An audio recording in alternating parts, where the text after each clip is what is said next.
"Let me dance with your daughter. I'll make her walk again," the dirty boy whispered to the millionaire. Harrison Sterling exploded in cruel laughter. "You? A street rat who can barely afford shoes?" But when the boy took the wheelchair-bound girl's hand, what happened next froze every heart in that mansion and changed their lives forever. The autumn rain had stopped hours ago, but 12-year-old Daniel Rivers was still soaked to the bone. His shoes, if you could call them that, were held together with wire and hope, squeaking with each step as he walked along the pristine sidewalk of Millionaire's Row, leaving muddy footprints on concrete that probably cost more per square foot than his entire neighborhood. He didn't belong here. Every fiber of his being screamed that truth. The mansions towering on either side of him were fortresses of wealth, each one more intimidating than the last. Manicured lawns stretched like green oceans. Luxury cars sat in driveways like sleeping panthers. Security cameras tracked his movement with silent judgment. But Daniel kept walking, clutching the crumpled flyer in his pocket. The paper was damp, the ink smudged, but he'd memorized every word weeks ago. Autumn Charity Gala at Sterling Manor. Entertainment and performances welcome. All talented youth encouraged to audition. All talented youth. The words had burned themselves into his brain. They hadn't said, all wealthy youth, or all properly dressed youth. Just talented. And Daniel had one talent, the only thing in his life that made sense, that made him feel whole. He could dance. Not the formal ballet taught in expensive studios. Not the carefully choreographed routines from private schools. Daniel danced like the wind moved, like water flowed, like music became physical. He'd learned in the streets, in abandoned warehouses, in any space where he could move freely. His teachers had been YouTube videos watched on library computers, street performers who'd taken pity on a skinny kid with hungry eyes, and his own relentless practice. When Daniel danced, he wasn't poor. He wasn't the kid whose father had abandoned them before he was born. He wasn't the son of a mother working 3 jobs who still couldn't keep the lights on. He was just movement and music and pure, perfect freedom. Sterling Manor loomed ahead, a 3-story masterpiece of stone and glass that looked like it had been transplanted from a European castle. Daniel's stomach twisted with familiar anxiety. The security guard at the gate was already watching him, hand moving toward his radio. "Stop right there!" the guard called out, stepping into Daniel's path. His nameplate read, Officer Mitchell, and his expression read, "You don't belong here." "I'm here for the audition," Daniel said, pulling out the flyer with trembling fingers. "For the gala. It says all talented youth." "Let me see that." Mitchell snatched the flyer, examining it like it might be counterfeit. His eyes traveled from the paper to Daniel's face, down to his broken shoes, back up to his second-hand jacket that was 2 sizes too small. "This is for legitimate performers, not street kids looking to cause trouble." "I'm not here to cause trouble," Daniel said, fighting to keep his voice steady. "I'm a dancer. I just want a chance to audition." "A dancer?" Mitchell's laugh was sharp and mean. "Boy, look at yourself. You're filthy. You probably haven't had a proper meal in days. The Sterling Gala is one of the most prestigious events in the city. They have professional performers, trained artists, people with actual credentials." Each word was a hammer blow, but Daniel had heard worse. Much worse. "The flyer says all talented youth are encouraged." "I know what the flyer says," Mitchell interrupted. "But it also assumes a basic level of presentability. You can't just walk into Harrison Sterling's home looking like you crawled out of a dumpster." The mansion's front door opened, and Daniel's heart nearly stopped. A girl emerged, being pushed in a wheelchair by a nurse. She was maybe 10 years old, with long hair that caught the afternoon light. But it was her eyes that captured Daniel's attention. Sad eyes, old eyes, eyes that had seen too much pain for someone so young. Sophia Sterling. Even Daniel, who knew nothing about high society, had heard her story. The daughter of Harrison Sterling, the real estate mogul worth billions. 2 years ago, she'd been in a car accident that had killed her mother and left her paralyzed from the waist down. The tabloids had covered it obsessively. Photos of the grieving father carrying his wheelchair-bound daughter. Stories about the best doctors money could buy who still couldn't help her walk again.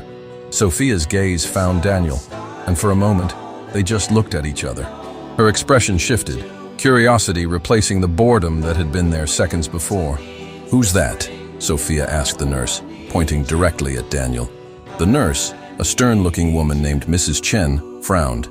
"No one, dear. Just someone who got lost." "I'm not lost," Daniel said, finding courage he didn't know he had.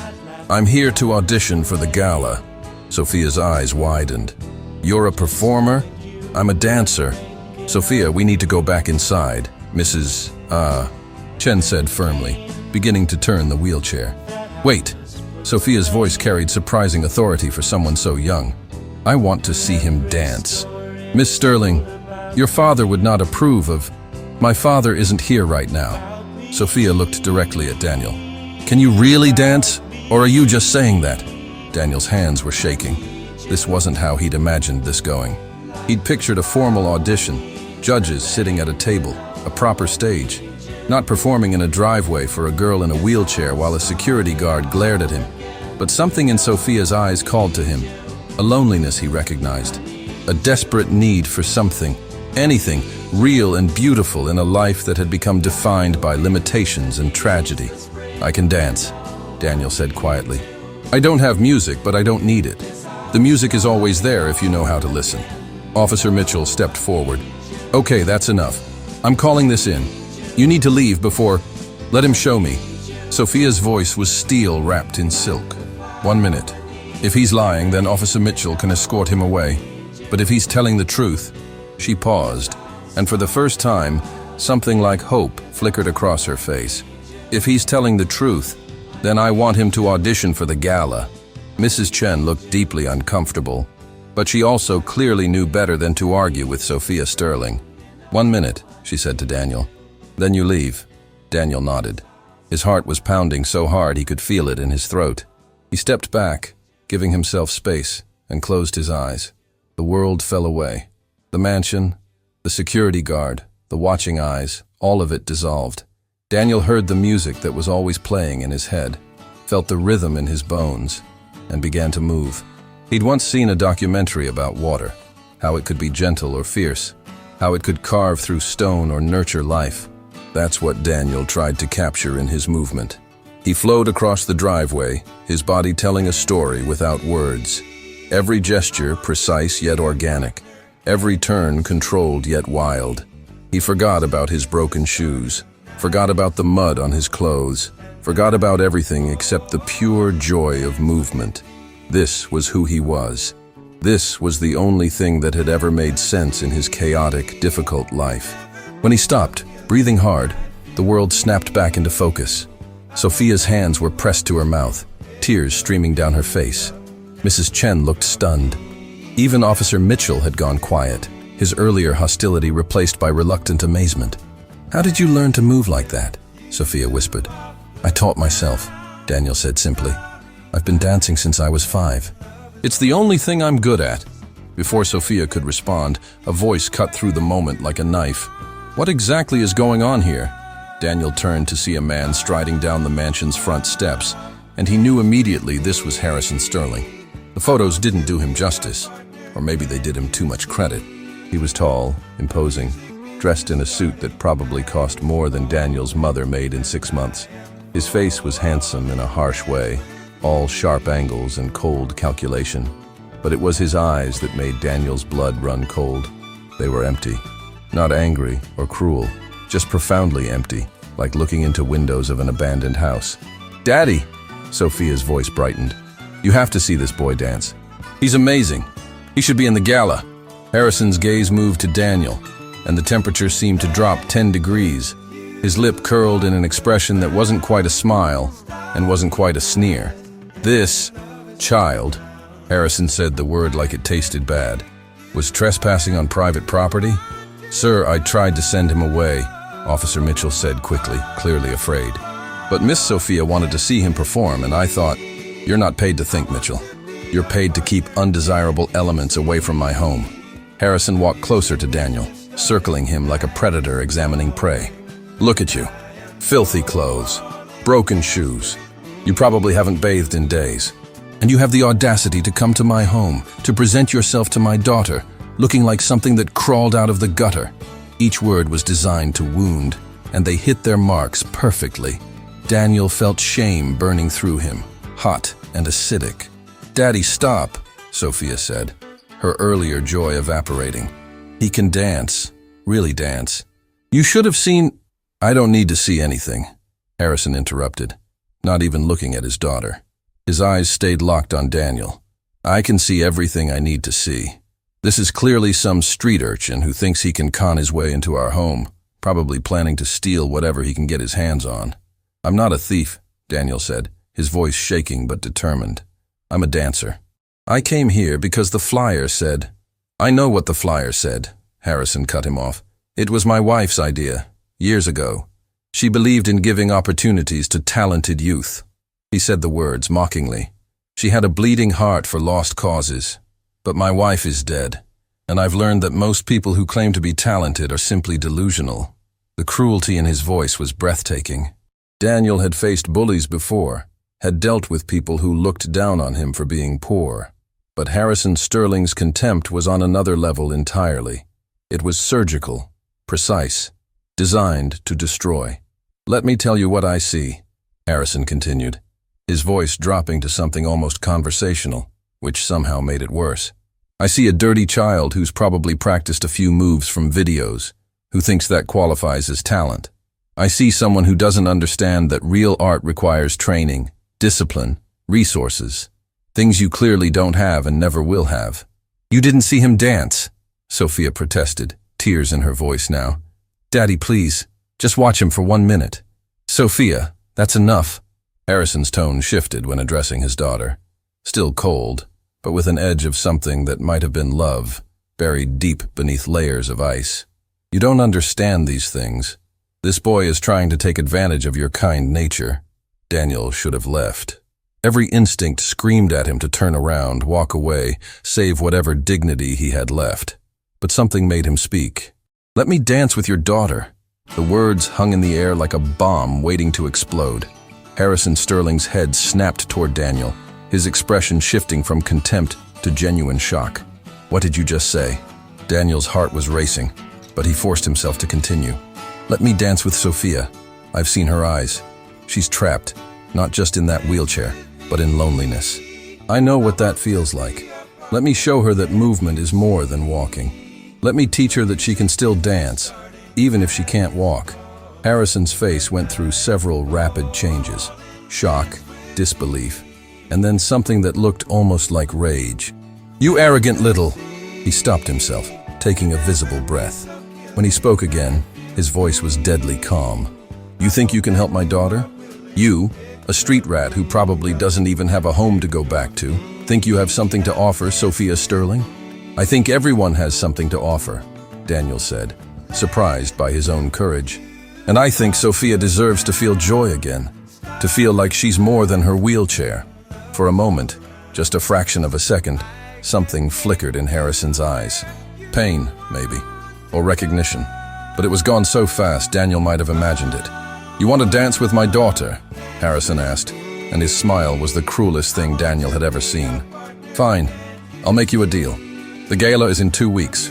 If you can perform, truly perform, not just flail around like you probably did for Sophia, if you can prove that you have actual talent and not just the delusions of a desperate child, then yes, you can dance with my daughter." Daniel's breath caught. "Really?" "Really," Harrison confirmed. "But when you fail, and you will fail, I want you to never come back here. I want you to accept that you don't belong in this world, that you never will belong, and that the sooner you accept your place in life, the less disappointment you'll face." It was a trap. Daniel knew it was a trap. Harrison Sterling was setting him up to fail publicly, to crush whatever hope he dared to kindle. But Daniel also knew he had no choice. "I accept," he said. Harrison's smile widened. "Excellent. The audition is this Saturday, 3 p.m. Don't be late." He turned to Officer Mitchell. "Escort this boy off the property, and make sure he understands that if he shows up looking like he does now, he won't make it past the gate." As Mitchell grabbed Daniel's arm, not roughly, but firmly, Sophia called out, "Wait, what's your name?" Daniel looked back at her, at this girl who'd shown him more kindness in 5 minutes than most people showed him in months. "Daniel," he said. "Daniel Rivers." "I'll see you at the audition, Daniel Rivers," Sophia said. And despite everything, she was smiling. Show my father what real dancing looks like. As Officer Mitchell walked Daniel back to the gate, Harrison Sterling watched them go, his expression unreadable. "Daddy," Sophia said quietly, "why were you so mean to him?" Harrison looked at his daughter, at the wheelchair that had become her prison, at the sadness that had taken up permanent residence in her eyes since the accident that had stolen her mother and her ability to walk. "Because the world is mean, Sophia," he said, "and it's better she learns that from me than from strangers who'll hurt her worse." But as he turned back to the mansion, Harrison Sterling felt something he hadn't felt in years, a tiny splinter of doubt, because that dirty boy had moved with a grace that money couldn't buy, and for just a moment, Harrison had seen his daughter smile. And that terrified him more than he would ever admit. The community center on Maple Street had seen better days, probably around the time Daniel was born. The paint was peeling, the windows were cracked, and the heating system worked only when it felt like it. But it had one thing that made it invaluable: a large empty room with a mirror along one wall and enough space to move. Daniel had been coming here since he was 7, sneaking in through the back entrance that never quite locked properly.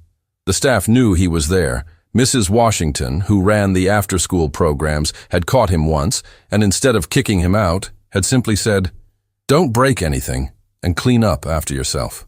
Now, 5 days after his encounter with Harrison Sterling, Daniel was here every moment he wasn't in school or helping his mother. The audition was approaching like a storm on the horizon, and he had never felt more unprepared. "You're going to wear yourself out." Daniel stopped mid-movement, breathing hard. Mrs. Washington stood in the doorway, holding 2 bottles of water. She was in her 60s, with gray hair pulled back in a practical bun and eyes that had seen every kind of hardship, but somehow remained kind. "I can't wear myself out," Daniel said, accepting the water gratefully. "I have to be perfect." "Perfect is impossible, honey. You know that." Mrs. Washington settled into one of the folding chairs along the wall. "I've been watching you dance for 5 years. You're already better than most professionals I've seen. What's really going on?" Daniel sat down hard on the floor, his legs finally giving out. "I made a stupid promise to a girl in a wheelchair.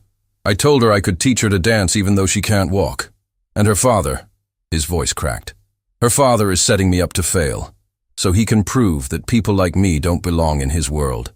"Harrison Sterling," Mrs. Washington said, and it wasn't a question. Daniel looked up, surprised. "You know him?" "I know of him. Everyone in this city knows of him. Brilliant businessman, ruthless negotiator, and from what I hear, a man who died inside the day his wife did." Mrs. Washington's expression was thoughtful. "He used to be different, you know, before the accident." "Different how?" "Kinder. His wife, Margaret, she was the heart of their family. She ran charity programs, volunteered at hospitals, genuinely cared about making the world better. Harrison supported her, loved her, built his empire partially to fund her causes." Mrs. Washington sighed. "Then the accident happened. Margaret died instantly. Sophia survived but lost the use of her legs. And Harrison lost himself." Daniel absorbed this, trying to reconcile it with the cold, cruel man who'd humiliated him. "That doesn't excuse how he treated me." "No, it doesn't," Mrs. Washington agreed. "Pain isn't an excuse for cruelty, but understanding where someone's cruelty comes from can help you navigate it." She leaned forward. "Daniel, why did you really offer to dance with his daughter?" The question caught Daniel off guard. He'd been asking himself the same thing for 5 days. "Because," he said slowly, working through his thoughts, "when I looked at her, I saw myself. Trapped, invisible, desperate for something, anything, that would make her feel alive again." He looked down at his hands, calloused from years of practice. "When I dance, I'm free, even if it's just for a few minutes." I thought, maybe I could give her that feeling. Mrs. Washington's eyes were shining with unshed tears. "That's a beautiful gift, Daniel. But you need to understand something. Harrison Sterling isn't going to make this easy. He's going to do everything in his power to prove you wrong, to humiliate you so thoroughly that Sophia never asks about you again. I know, and you're still going to try." "I have to." Daniel stood up, walking back to the center of the room. "I gave Sophia hope. I saw it in her eyes. If I don't show up, if I let her father's cruelty stop me, then I'm teaching her that hope is stupid, that dreams are pointless. I can't do that to her. Mrs. Washington smiled, and it was proud and sad at the same time. Then let's make sure you're ready. Show me what you've been working on. For the next 3 hours, Mrs. Washington, who Daniel learned had been a professional dancer before an injury ended her career, helped him refine his routine. She pushed him harder than he'd ever been pushed, critiquing every movement, demanding precision he didn't know he was capable of. Your fouette is sloppy, she said bluntly. You're relying on momentum instead of control. Again. Daniel tried again, and again, and again. By the time the community center closed for the night, every muscle in his body was screaming, but his movements had a polish they'd lacked before. Better, Mrs. Washington said. Not perfect, but better. Now go home. Your mother is probably worried. Daniel's apartment was a 40-minute walk from the community center. He could have taken the bus, but the $1.50 fare was better saved for food. As he walked through streets that grew progressively rougher, he thought about Sophia Sterling in her mansion, surrounded by luxury but trapped in her wheelchair. His own home was a 2-room apartment above a laundromat. The constant vibration from the machines below had cracked the walls, and the smell of industrial detergent had permanently soaked into everything. But it was home. His mother, Eleanor Rivers, was asleep on the couch when Daniel entered. She was still wearing her uniform from the diner where she worked the evening shift. A second uniform, from her morning job at the hotel, was draped over a chair, ready for tomorrow. Daniel covered her with a blanket, careful not to wake her. She worked herself to exhaustion every single day, and the few hours of sleep she got were precious. He noticed the mail on the table, mostly bills, all stamped with red, overdue notices. In the tiny bedroom they shared, Daniel pulled out the notebook where he'd been sketching ideas for his performance, but his mind kept drifting to Sophia, to the sadness in her eyes, to the way her father had looked at her with something that might have been love buried under layers of ice and anger. The next morning, Daniel woke to find his mother sitting at the small kitchen table, staring at the bills. "Mom," he said softly. Elena looked up, and Daniel's heart broke at the exhaustion in her face. She was only 33, but she looked older. Too many long shifts, too much worry, too much weight carried on shoulders that weren't meant to bear so much alone. "Good morning, baby," she said, forcing a smile. "Did you sleep okay?" "Mom, what's wrong?" She hesitated, then sighed. "The landlord is raising the rent, again, and the hotel is cutting hours." She rubbed her eyes. "It's fine. I'll figure it out. I always do." Guilt crashed over Daniel. "I could get a job. After school I could—" "Absolutely not," Elena said firmly. "Your job is to go to school and be 12 years old. I'll handle the adult problems." "But, Daniel," his mother took his hands, "I work these jobs so you don't have to, so you can have a chance at something better. Don't take that away from me." Daniel wanted to argue, but he knew that look in his mother's eyes. Stubborn pride mixed with love so fierce it was almost frightening. At school that day, Daniel could barely concentrate. His teachers asked questions he didn't hear. His classmates chatted about things that seemed trivial and distant. All he could think about was the audition, now just 9 days away. During lunch, he sat alone in the corner of the cafeteria, working through choreography in his head. He didn't notice Marcus Chen approaching until his former friend was standing right in front of him. "I heard you're auditioning for the Sterling Gala," Marcus said. Daniel looked up. Marcus had been his best friend until middle school, when Marcus's family had moved to a better neighborhood, and Marcus had decided he needed better friends to match. Now he hung out with the popular kids, the ones with new phones and designer shoes. "Yeah," Daniel said carefully. So I think you're crazy." Marcus sat down uninvited. "Harrison Sterling is on the board of directors for half the companies in this city. He's ruthless.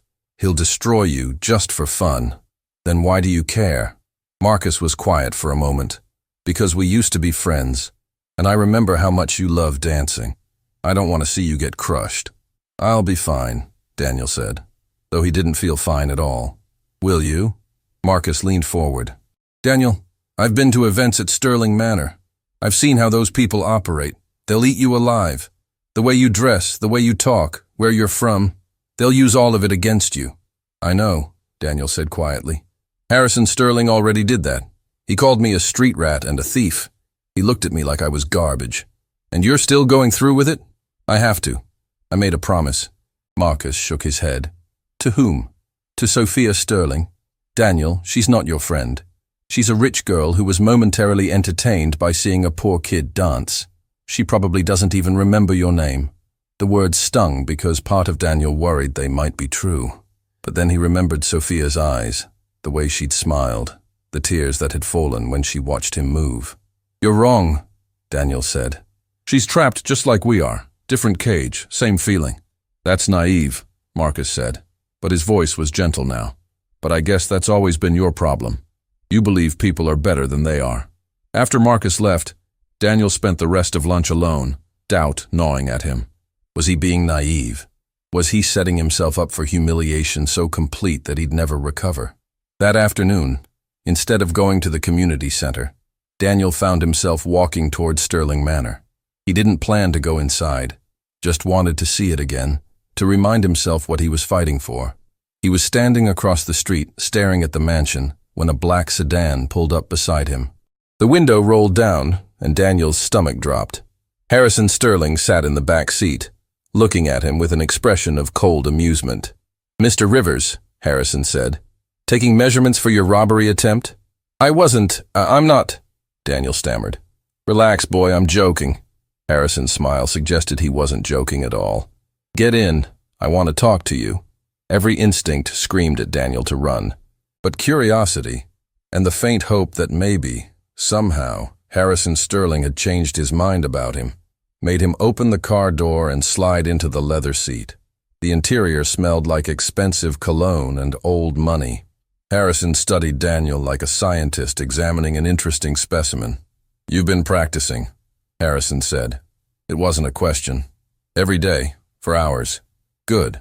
Harrison's fingers drummed on the armrest. I'd hate for this to be too easy. Tell me, Daniel, what do you think you're going to accomplish at this audition? Daniel met his gaze. I'm going to prove that I'm a real dancer, that I deserve to perform at the gala, that I can help Sophia. Help Sophia, Harrison repeated, his voice dripping with disdain. You really believe that, don't you? You think your little street performances can somehow heal my daughter's broken body? I don't think I can make her walk, Daniel said carefully. But I think I can show her that movement is more than walking, that she can still be graceful, still be powerful, still dance even from a wheelchair. Something dangerous flashed in Harrison's eyes. My daughter doesn't need your pity or your amateur therapy. She has the best doctors money can buy. She has physical therapists, specialists, equipment that costs more than you'll make in your entire life. And is she happy? Daniel asked. The question hung in the air like a challenge. Harrison's jaw tightened. Happiness is irrelevant. What matters is her health, her safety, her future. But what kind of future is it if she's miserable? Harrison's hand moved so fast Daniel didn't see it coming. He grabbed Daniel's collar, pulling him close. For a terrifying moment, Daniel thought the man might actually hit him. You don't know anything about my daughter, Harrison hissed. You don't know what we've been through, what we've lost. You're a child playing at understanding adult pain. Daniel's heart was racing, but he forced himself to speak. You're right. I don't know what you've lost, but I do know what it feels like to be alone, to feel like the world has forgotten you exist. And I saw that same feeling in Sophia's eyes. Harrison released him suddenly, sitting back with an expression Daniel couldn't read. Let me tell you what's going to happen, Harrison said, his voice cold and controlled again. You're going to show up to the audition. You're going to perform your little routine. The judges, all hand-selected by me, are going to see exactly what I see. A talented amateur with no training, no refinement, no understanding of real artistry. They're going to reject you. And Sophia will learn a valuable lesson about false hope and empty promises. Why? Daniel asked. Why do you want to hurt her like that? I'm not hurting her. I'm protecting her. Harrison looked out the window. The world is cruel to people who can't meet its standards. Sophia already knows that. She faces it every day in that wheelchair. If I let her believe that some street dancer can magically make everything better, I'm setting her up for worse pain when reality crashes down. Or, Daniel said quietly, you're so afraid of being hurt again that you'd rather crush hope before it can disappoint you. Harrison turned to look at him, and for just a second, Daniel saw through the armor to the broken man underneath. Then the mask slammed back into place. "Driver," Harrison called. "Stop the car." The sedan pulled over. Harrison gestured to the door. "Get out." And Daniel, Harrison's voice stopped him. "Don't tell Sophia about this conversation. Let her keep her naive excitement for a few more days. It'll make the lesson more effective when you fail." Daniel got out of the car, legs shaking. As the sedan pulled away, he stood on the sidewalk, trying to process what had just happened. Harrison Sterling wasn't just cruel. He was broken, shattered by loss, and determined to prevent any further pain by preemptively destroying anything that might offer hope. But that meant Sophia was trapped, not just in her wheelchair, but in her father's grief, living in a gilded cage built from fear and old wounds. Daniel pulled out his phone, an ancient flip phone that barely worked, and texted the only number he had for someone who might understand. "Mrs. Washington, I need help. Not with dancing, with understanding." The response came quickly. "Community Center, 20 minutes. When Daniel arrived, Mrs. Washington was waiting with hot chocolate and the kind of patience that only came from years of working with struggling kids. "Tell me everything," she said.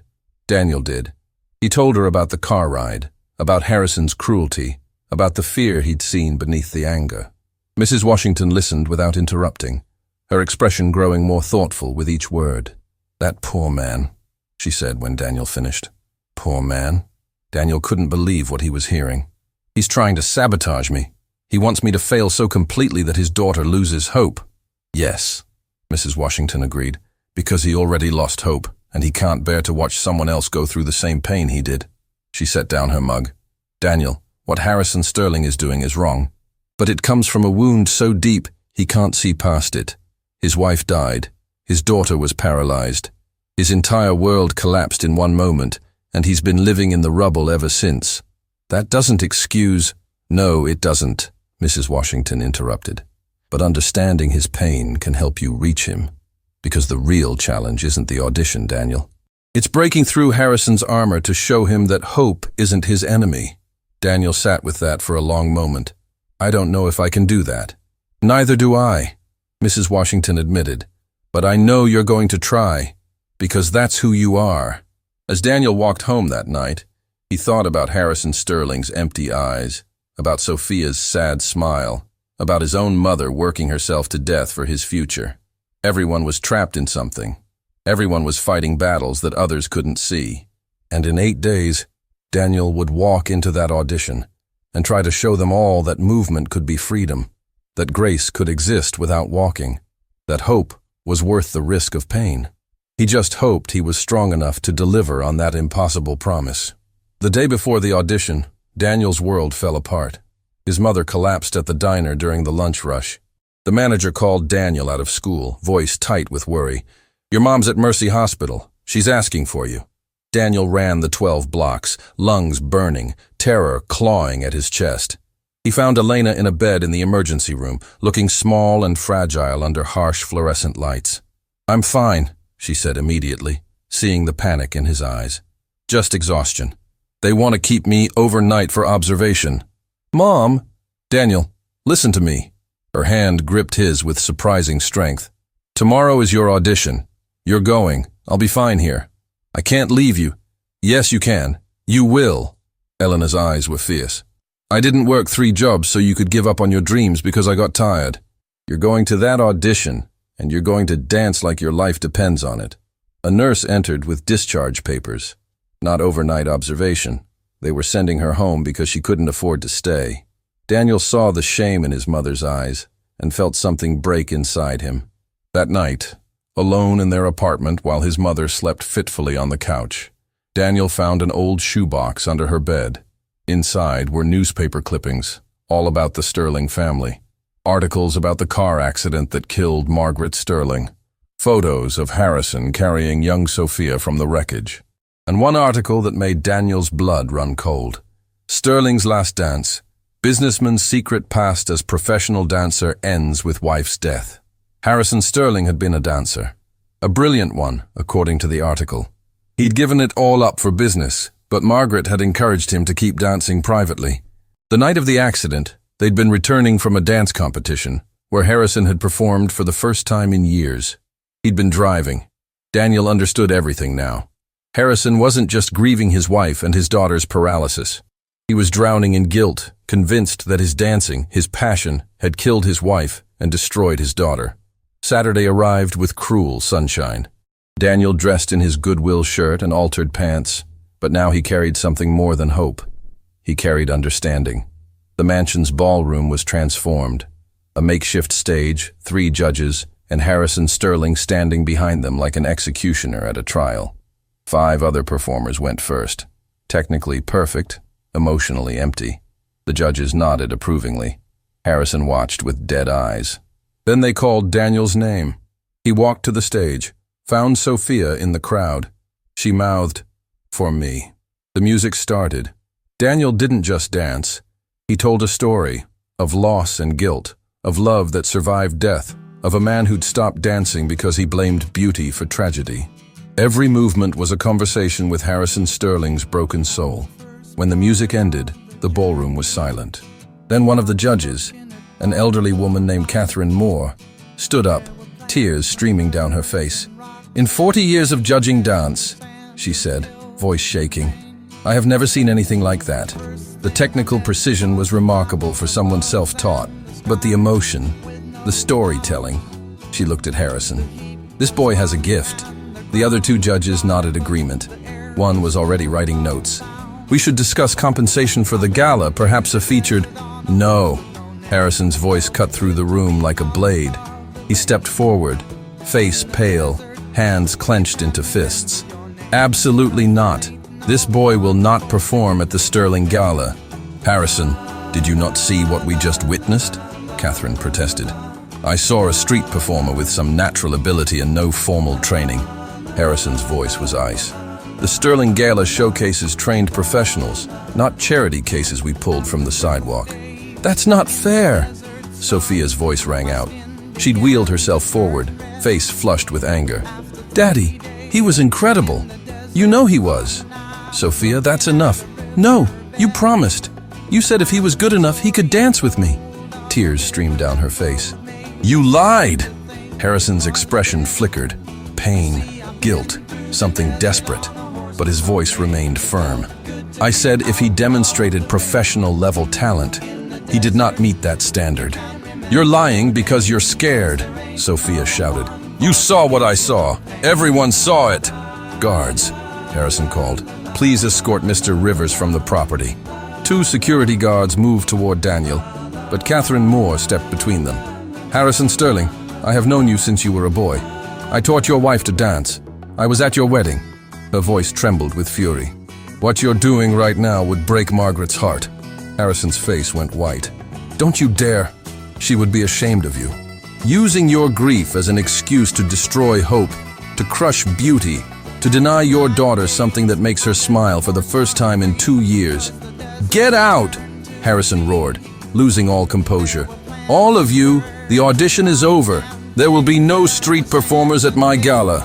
The room erupted in chaos. Judges protesting, Sophia sobbing, guards looking uncertain. Daniel stood frozen on the stage, watching his dream shatter. Then a phone camera flash went off. Everyone turned. A young woman stood in the back, a reporter Daniel recognized from local news. "Jennifer Martinez, Channel 7 News," she said calmly. "Mr. Sterling, did you just publicly humiliate a 12-year-old boy because he reminded you of your own past as a dancer?" Harrison's face went from white to crimson. "You have no right to be here." "I have every right. This is a charity event, public interest." Jennifer held up her phone. "I recorded everything.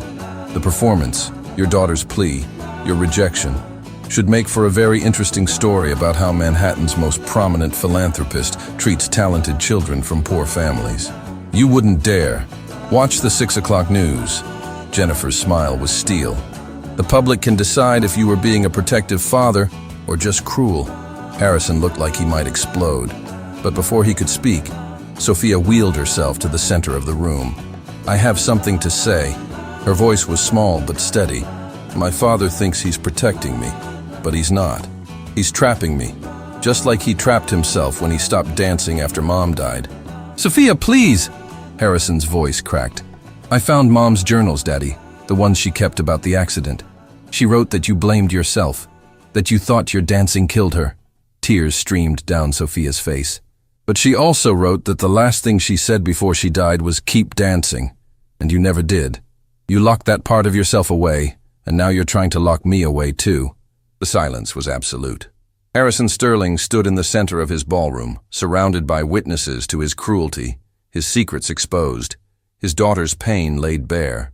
And Daniel finally understood that this was never about him passing an audition.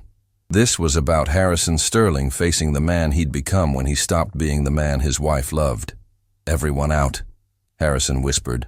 Please, just everyone leave. As the crowd dispersed, as Jennifer Martinez sent her footage to the newsroom, as judges whispered about scandal, Daniel caught Harrison's eyes and saw a broken man realizing he'd become exactly what he'd hated, someone who crushed dreams to avoid facing his own pain. The video went viral in 3 hours. Daniel woke Sunday morning to his phone exploding with notifications, texts, calls, messages from people he'd never met. He grabbed the ancient device, hands shaking, and opened the first link someone had sent him. Channel 7's website showed Jennifer Martinez's report. Millionaire banker crushes poor boy's dreams. Watch what happens next. The video had been viewed 2.3 million times. The comments section was a war zone. This breaks my heart. That boy's talent is real. Harrison Sterling is a monster. How can he do this to his own daughter? Anyone know how to contact this kid? He deserves better. But also, probably a scam. Kids probably planted by the media. Sterling has every right to maintain standards for his event. Poor people always trying to guilt trip the rich. Daniel's mother appeared in the doorway, still weak from yesterday's collapse. Baby, what's happening? Mrs. Rodriguez downstairs said you're on the news? Before Daniel could answer, someone pounded on their apartment door. Hard. Urgent. Elena opened it to find 3 reporters with cameras, microphones thrust forward like weapons. Are you Daniel Rivers' mother? How do you feel about Harrison Sterling's treatment of your son? Is it true your family is facing eviction? Daniel, can you come out? We'd love to interview you about... Elena slammed the door, face pale. Daniel, what did you do? I didn't do anything. Daniel's voice cracked. I just danced, Mom. I just tried to help a girl who's lonely. His phone rang. Unknown number. Against his better judgment, Daniel answered. Mr. Rivers, this is Catherine Moore, the judge from yesterday's audition. Daniel's heart raced. Ma'am, I'm sorry about the chaos. I never meant... Stop apologizing. Catherine's voice was firm, but kind. You did nothing wrong. I'm calling because I want to offer you something. I run the Manhattan Youth Dance Academy. Full scholarship. Professional training. Everything you need to develop your gift properly. Daniel couldn't breathe. Are you serious? Completely. What Harrison did yesterday was unconscionable. But your talent is undeniable. Say yes, and we start Monday. It was everything Daniel had ever dreamed of. Professional training. A real future. Escape from poverty through the one thing he loved. I need to think about it, Daniel heard himself say. Why? Catherine sounded genuinely confused. Because I made a promise to Sophia Sterling, and I don't break promises. After he hung up, Elena stared at her son like she'd never seen him before. Daniel, that was a full scholarship too. I know what it was, Mom. And you said no? I said I'd think about it. Daniel looked out the window at the reporters gathering on the street below. But if I take it, Harrison Sterling wins. He destroys my chance to help Sophia, then someone else swoops in to save me, and he never has to face what he did. Baby. Sometimes accepting help isn't about the other person. It's about your future. But what kind of future is it if I learn that promises don't matter? That rich people can crush you and face no consequences? Daniel's hands clenched. Sophia needs to see that someone will fight for her. That not everyone gives up when her father says no. Elena pulled her son into a hug. You have the biggest heart of anyone I've ever known. You get that from your father. Daniel pulled back, shocked. His mother never mentioned his father. My dad? Elena's eyes were distant, sad. He was a dancer too. Street performer in Times Square. That's how we met. I was 17. He was 19, and he moved like the world couldn't touch him. She smiled at the memory. He left when I got pregnant. Said he couldn't handle being trapped. I was angry for years, but now I understand. Some people are too free to be caught. Why are you telling me this now? Because you need to know that your gift isn't random. It's in your blood. And maybe your father was a coward who ran away, but you're not. You're fighting for something bigger than yourself. Elena touched his face. Just promise me you know what you're risking. Before Daniel could respond, his phone buzzed again. This time, a text from an unknown number. Rooftop garden, Sterling Manor. Midnight. Come alone. S. Sophia. At school Monday, Daniel was a celebrity. Students who'd never spoken to him wanted selfies. Teachers looked at him with a mixture of pity and fascination. Marcus Chen approached him at lunch, expression unreadable. You're either the bravest person I know or the stupidest, Marcus said, sitting down uninvited. Probably both, Daniel admitted. The video's at 5 million views now. There are GoFundMe pages trying to raise money for you. Someone started a petition demanding Harrison Sterling apologize. Marcus leaned forward. You could ride this wave, Daniel.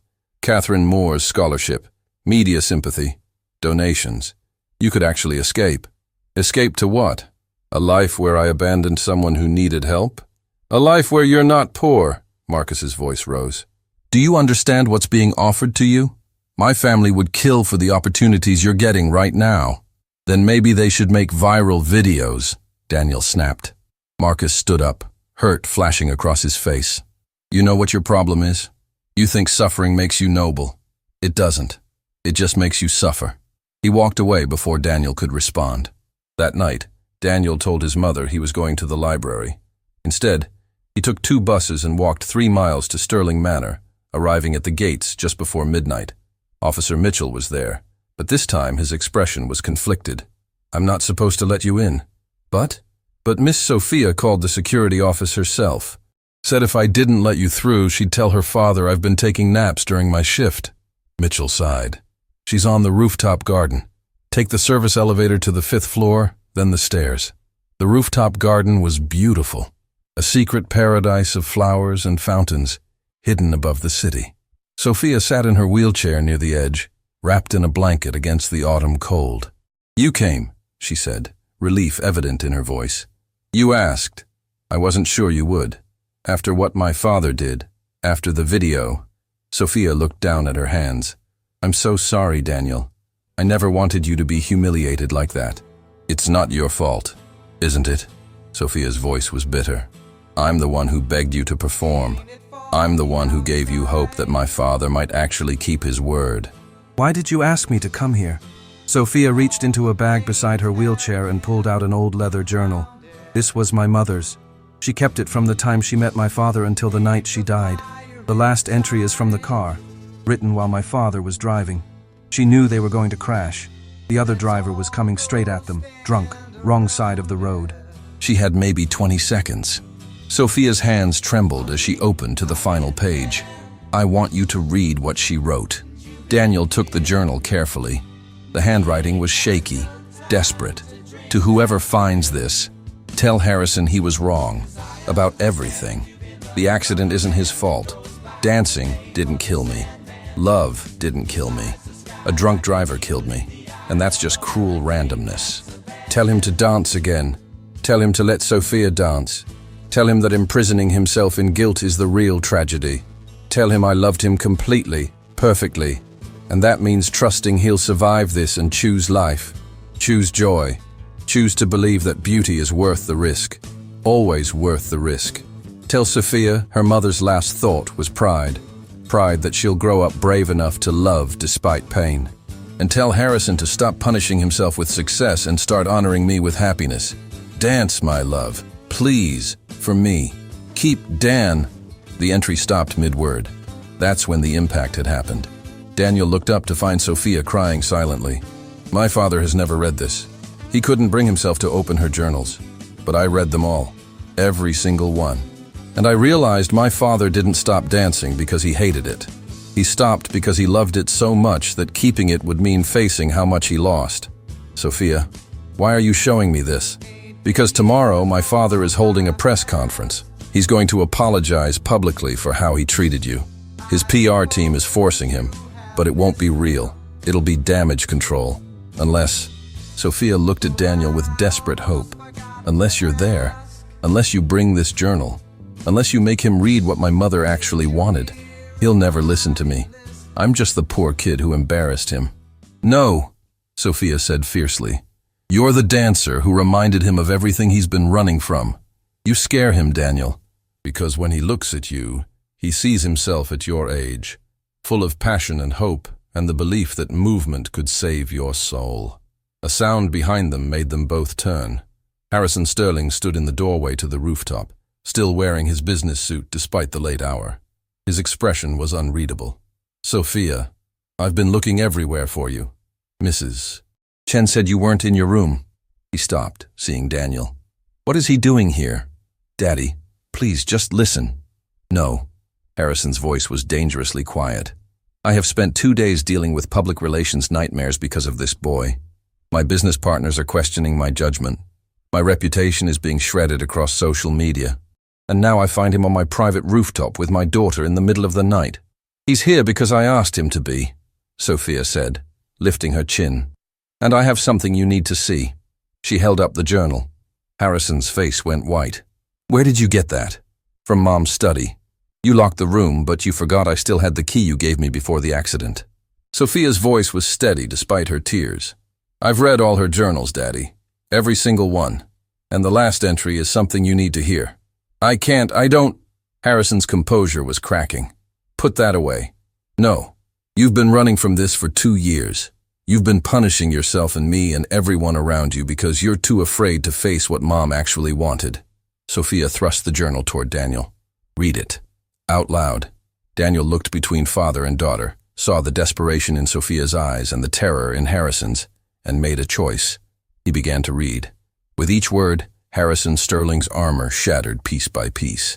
By the time Daniel reached "Keep Dan," Harrison was on his knees, sobs tearing from his chest like something vital being ripped out. She wanted me to dance, he gasped. She wanted, and I stopped. I thought... Sophia wheeled herself to her father, wrapped her arms around him. She wanted you to live, Daddy. She wanted us both to live. Not just survive. Live. Harrison looked up at Daniel through tears. I've been so cruel to you, because you're everything I used to be. Everything I killed when Margaret died. You didn't kill it, Daniel said quietly. You just locked it away.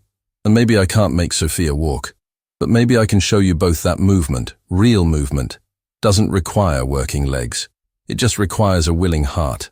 Harrison Sterling looked at this 12-year-old boy who'd somehow become the key to unlocking 2 years of grief, and asked the question that would change everything. Will you teach me to dance again? The Sterling Gala took place 3 weeks later, but it was nothing like Harrison had originally planned. The press conference 2 days after the rooftop encounter had shocked Manhattan's elite. Harrison Sterling, standing before cameras with red-rimmed eyes and his daughter beside him, had done something unprecedented. He'd told the truth. I have spent 2 years, he'd said, voice shaking, punishing myself for my wife's death by punishing everyone around me, especially my daughter. I convinced myself that passion was dangerous, that joy was irresponsible, that the only way to protect Sophia was to teach her that the world was cruel and hope was foolish. He'd looked directly at the camera.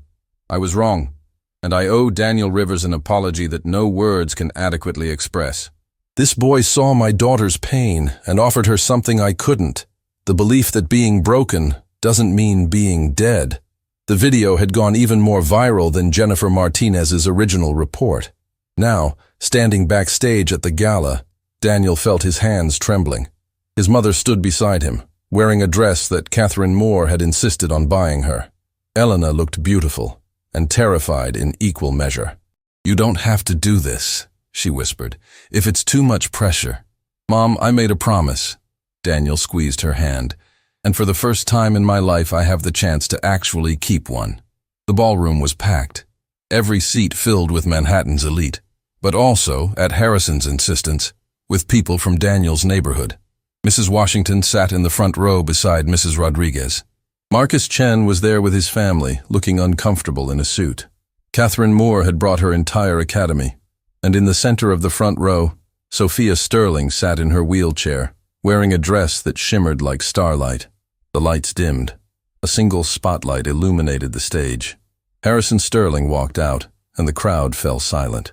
He wasn't wearing his usual business suit. Instead, he wore simple dance attire, the same kind Daniel wore. His feet were bare. His expression was vulnerable in a way no one in that room had ever seen. 2 years ago, Harrison began, his voice carrying across the silent ballroom, I lost my wife. I thought I lost everything that mattered, but I was wrong.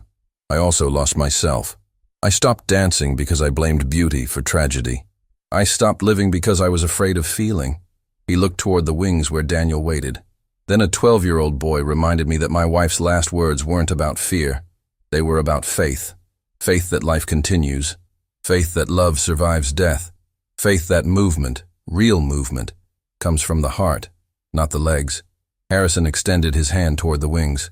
Daniel Rivers, would you join me? Daniel walked onto the stage and the crowd erupted in applause. But he only had eyes for Sophia, whose face was streaming with tears. The music started, not classical this time, but something modern, alive, pulsing with rhythm and hope. Harrison and Daniel began to move together. It was awkward at first. Harrison's movements were rusty, hesitant, carrying 2 years of grief and guilt. But Daniel moved with him, patient, encouraging, showing him that muscle memory never truly died. Then something magical happened. Harrison stopped thinking. His body remembered what his mind had tried to forget. He began to dance, really dance, with the kind of freedom that only comes from surrendering control. The crowd watched in stunned silence as Manhattan's most powerful banker moved across the stage with a grace that made grown men weep. But Daniel wasn't done. He left Harrison center stage and walked to the front row. He extended his hand to Sophia.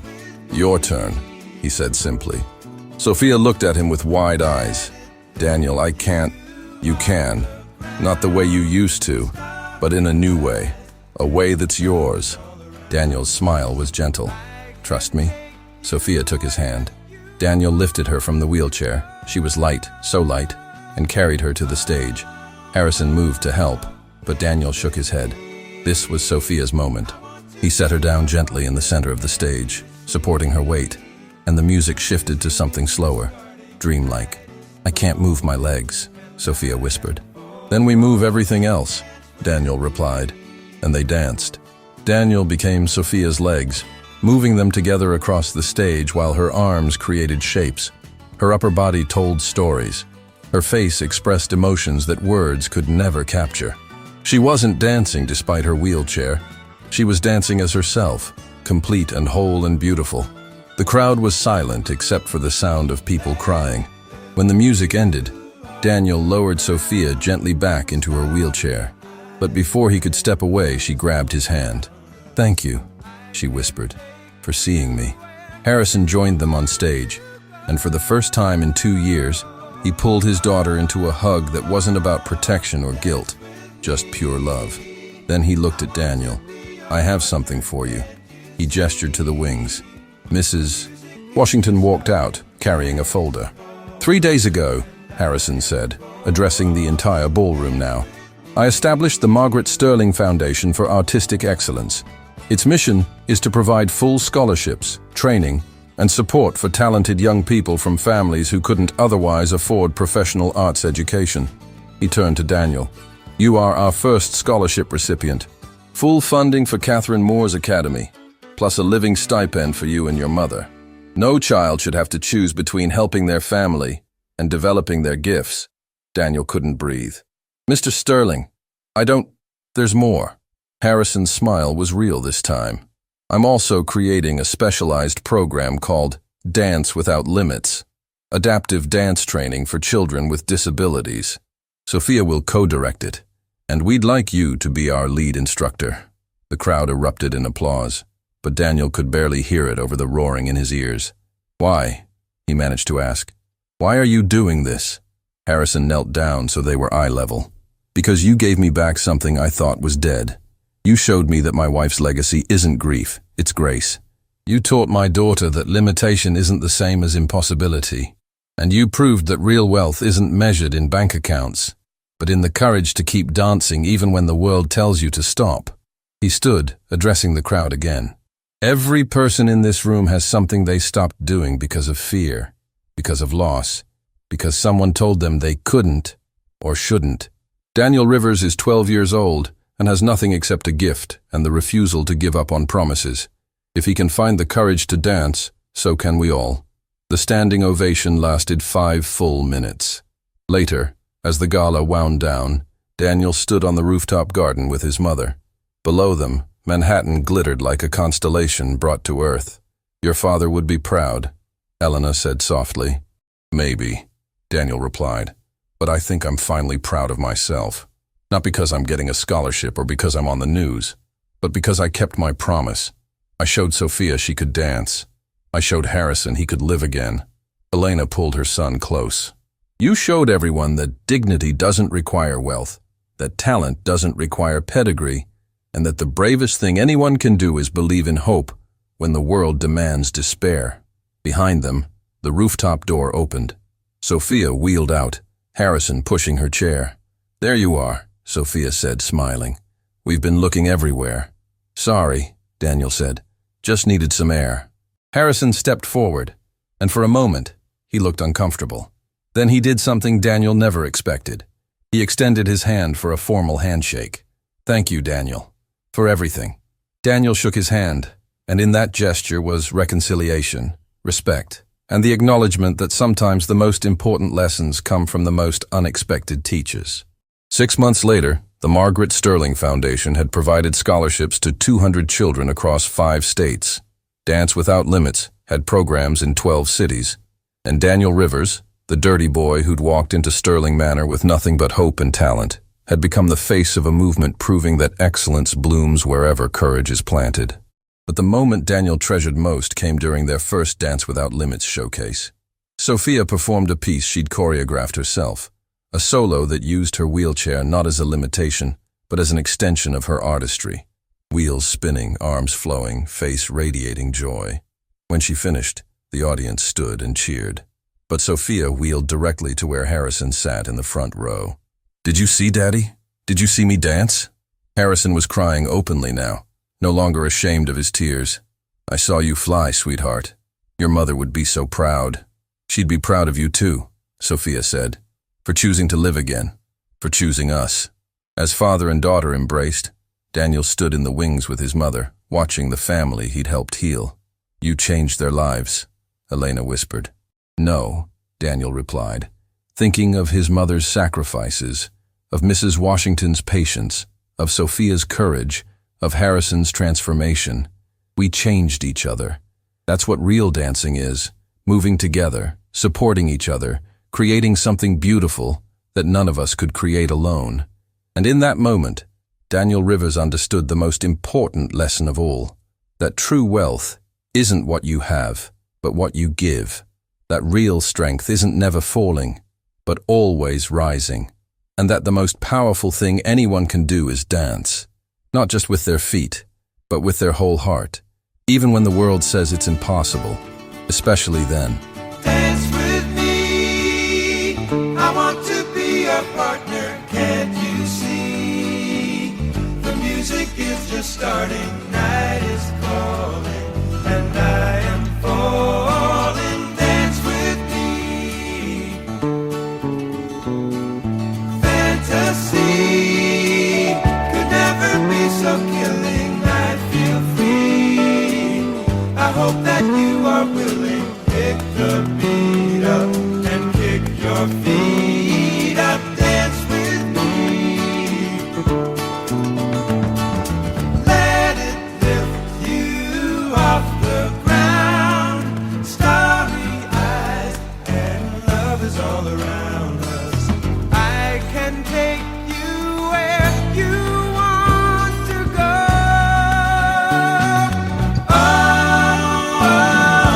Dance with me. I want to be your partner, can't you see? The music is just starting, night is calling, and I am falling. Dance with me.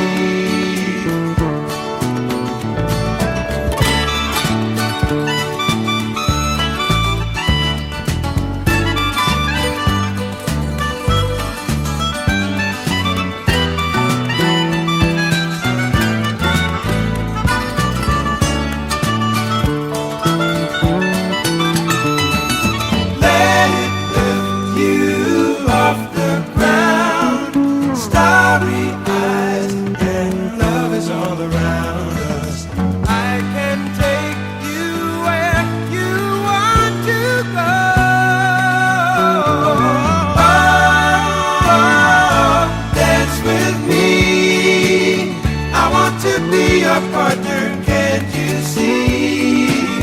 The music is